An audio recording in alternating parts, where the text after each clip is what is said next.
The Amateur was directed by James Hawes, who directed one of the best movies in recent years, which was One Life, starring Anthony Hopkins. It is about a tech specialist who works at the CIA, whose wife is killed by a group of terrorists while she is over in England. Determined to kill the culprits himself, our hero, played by Rami Malek, blackmails his superiors to get training so he can deal with these men himself in a classic tale of revenge. The Amateur is a retelling of a book that was released in 1981, as well as a quasi-remake of the film of the same title released that year. Rami Malek does a fine job portraying this tech nerd who doesn't appear to have a violent bone in his body, but is so determined to kill these men, he rigs up these elaborate traps for them with his tech skills. He is trained a little bit by Laurence Fishburne, but it's mostly used as a smokescreen to get to his destination before his superiors discover what he is using to blackmail them. Afterward, he is being pursued by Fishburne to protect him from himself, and there is intrigue around the agency doing blackout missions without the knowledge of the director, and power plays ensue throughout between these powerful people as this agency.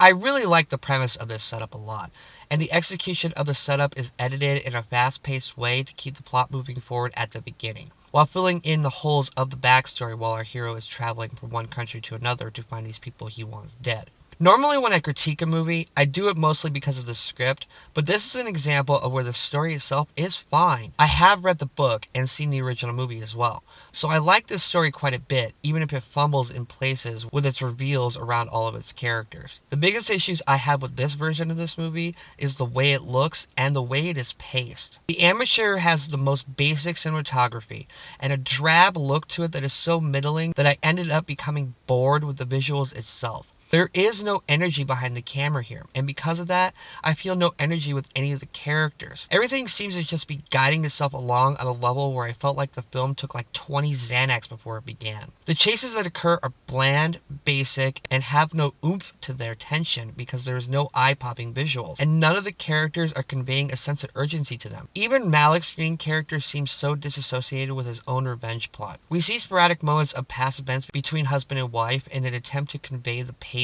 of their relationship, but it is done so haphazardly, I didn't feel any emotional weight or consequence to what is happening. The other biggest problem for me with this movie is the way the story is edited and told.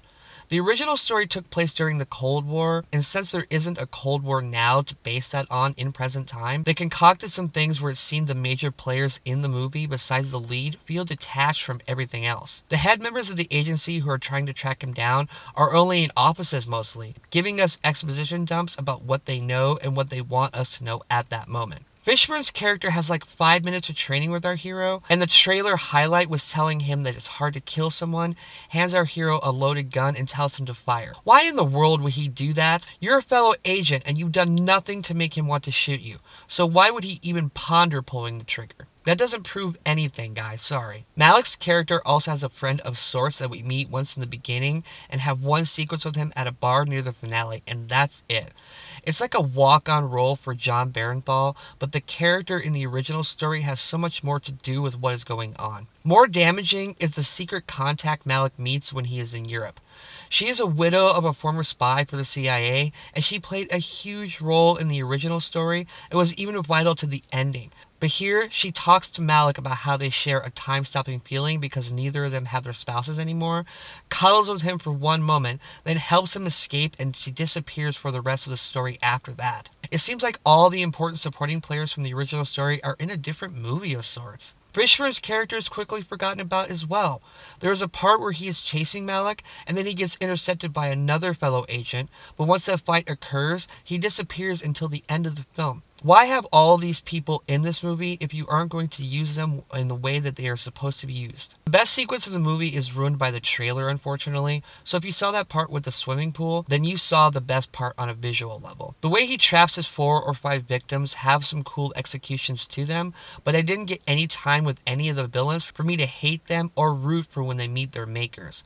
That would be fine, but there's no emotion to any character in this movie at all. Even the main villain has a blasé mood to him and seemingly doesn't care about anything that's happening around him. And since no one in this movie seems to care at all, then I didn't care either. I feel no soul in any action from any character, except for a couple of quips Malek makes. I felt like I was watching a bunch of wet blankets chase each other around for 2 hours. I said that this movie was well paced in its setup, but after that, it becomes borderline lethargic and commits the biggest sin a movie can commit to me, and that's being boring. The run time of The Amateur is just over 2 hours, but since there are only about 15 minutes of intrigue with how he deals with the bad guys, followed by everyone acting lugubrious and boring while we follow characters that are only in this movie because they are part of the source material, leads me to believe that the people who made this had no idea or no interest in how each character in the original book and movie were vital to the thesis it was going for. The people who made this version were just concerned with getting content out there for us to just digest for 2 hours and never think about again. The reviews of this are coming in kind of solid, but I don't know what they're seeing here. This movie is pretty damn bad if you ask me. It has some ending involving a fixed airplane that didn't have any emotional weight for me because I didn't care about any of the relationships with any of the characters. Since people seem to have walk-on roles for a few minutes, I felt detached from them and just about everybody else that is in this movie. There is no way I can recommend this conveyor belt crap, which is disappointing because the director made such a great film a few years ago. All I can do is say to skip this one, watch One Life instead, and if you want a story that has a similar premise of nerdy guy fighting dangerous people, watch Novocaine with Jack Quaid from earlier this year instead. I give The Amateur 1.5 stars out of 4. Just watch the original movie from 1981 if you want a solid thriller that covers the same material but done much better. Okay, so The Amateur, have you seen it? What is your thoughts on it? Please let me know.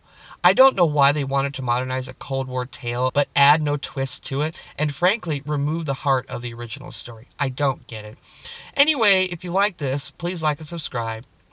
Follow me on social media if you like. And until next time, I am Ghost.